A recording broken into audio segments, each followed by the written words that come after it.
Ito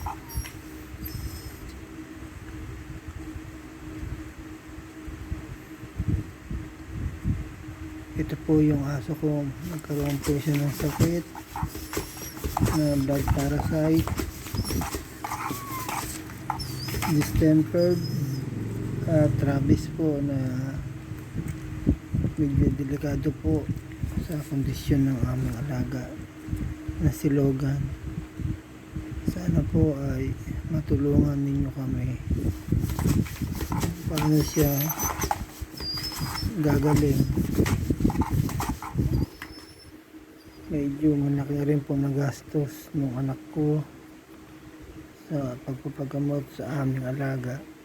Yung kanyang iniipon po para sa kanyang board exam ay nagamit niya na po para lamang maipagamot yung aming alaga.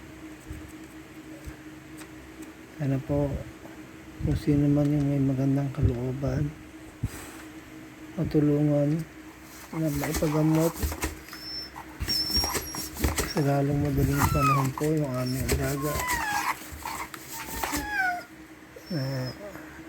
Nahihirapan na rin po siya sa kanyang sakit, subalit patuloy kaming hindi bumibitaw. Inaalagaan pa rin namin siya kasi mahal namin yung aming alaga. Kaya po humihingi kami ng konting tulong kung sino man po ang makatutulong sa amin. Maraming salamat po.